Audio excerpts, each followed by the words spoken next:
पीले दांत वाली बहू। रंजना कभी ब्रश नहीं करती थी। उसे कितनी बार उसके माँ बाप ने डांटा, लेकिन उसका कोई असर उस पर होता ही नहीं था, जिस कारण से उसके दांत पीले पीले हो जाते हैं। शादी के बाद। अरे बहू, वैसे तो तुझ में कोई कमी नहीं है, पर तेरे दांत इतने पीले कैसे हैं बेटा? कैसे मतलब? कोई सर्जरी थोड़ी ना कराई है। वो तो क्या नाम, मैं ब्रश नहीं करती थी तो पीले हो गए। अब क्या करूं? आप कहें तो लाल करवा लूं या फिर काले? यार ये क्या है, क्यों माँ से लड़ रही हो? लड़ रही हूँ? अरे मैं लड़ रही हूँ या ये बोल रही है कि दांत पीले हैं, पीले। अरे तपस्या थोड़ी ना की है इन्हें पीले करने के लिए। बकायदा ब्रश नहीं किया है 20 साल तक, तब जाकर। छी, कैसी बात कर रही हो? ये उस वक्त तो पीले नहीं थे जब हम लोग तुम्हें देखने आए थे। अरे तब साफ करवा लिया होगा डेंटिस्ट के पास जाकर। अब देखो कैसे पीले पीले लग रहे हैं। रंजना सास की तरफ गुस्से से देखती है। फिर शुरू हो गई पीले पीले पीले। अरे पीले तो तब भी थे जब मेरे हाथ का रसगुल्ला उड़ा उड़ा कर खा रही थी और बोल रही थी, लड़की नहीं गुणों का खजाना दे रहे भाई साहब आप। खैर, अब वो लोग करते भी तो क्या करते, पीले दांत वाली बहू पल्ले पड़ी थी तो झेलना तो था ही। एक दिन कीर्तन में रंजना गाना गा रही थी। अरे कमला बहन, माँ का द्वार है, यहाँ तो सब शुद्ध होकर आते हैं, फिर अपनी बहू को ब्रश भी नहीं करवाती तुम। दूर से पीले पीले दांत भक्ति में बाधा उत्पन्न कर रहे हैं।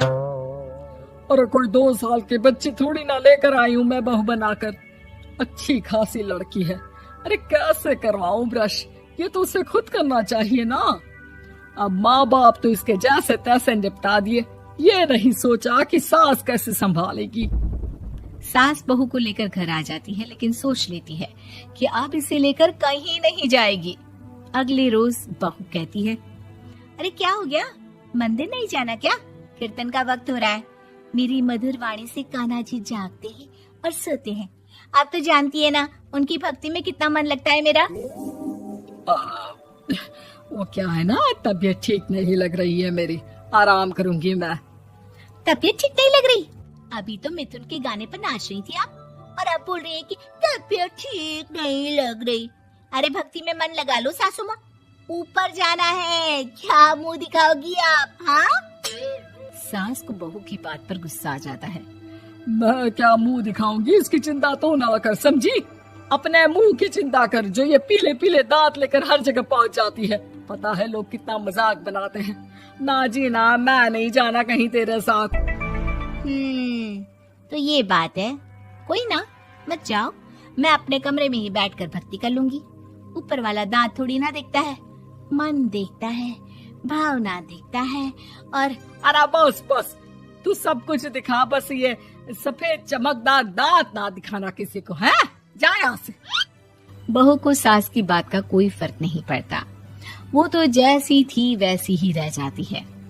सुबह नहाकर किचन में खाना बनाना, फिर खाना खाना, कीर्तन भजन करना और सो जाना। एक दिन, माँ जी मैं सहेली के घर जा रही हूँ, शाम को लेट आऊंगी। हाँ हाँ तो जाना, मैंने कौन सा तेरी आरती करनी है घर पर बैठकर। रंजना सहेली के घर जाती है, जहाँ वो पार्टी में जाने की तैयारी कर रही होती है।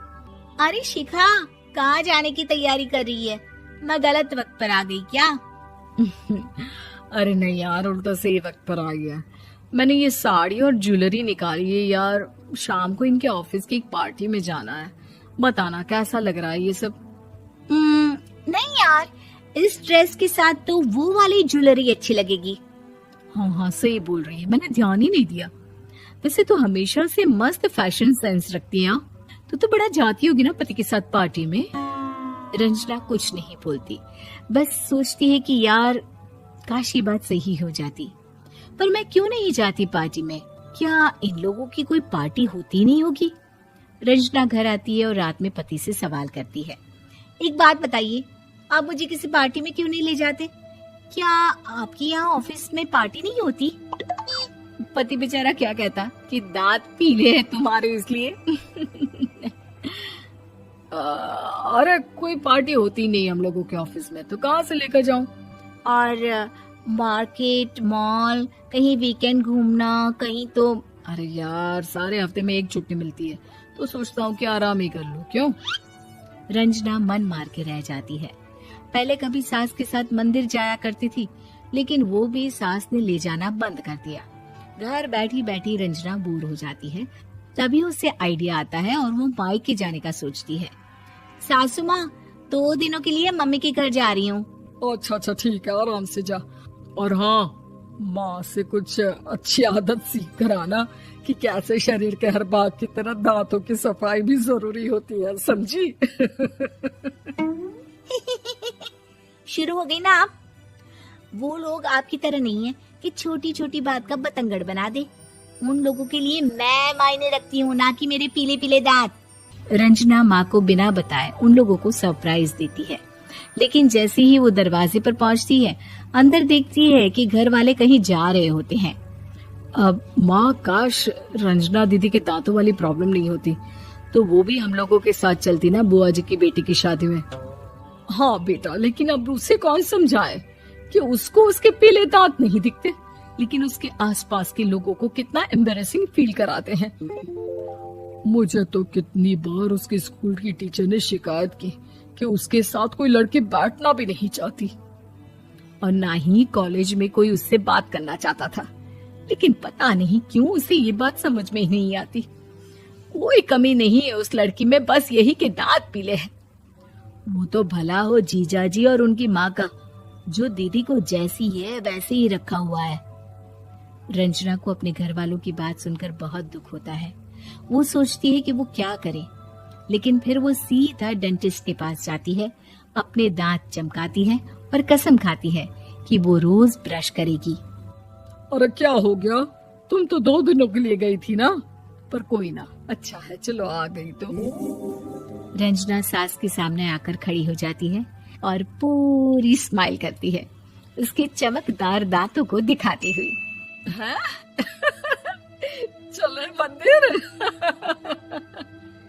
माँ, मुझे माफ कर दीजिए, मैंने आप लोगों को बहुत एम्बैरेसिंग फील करवाया।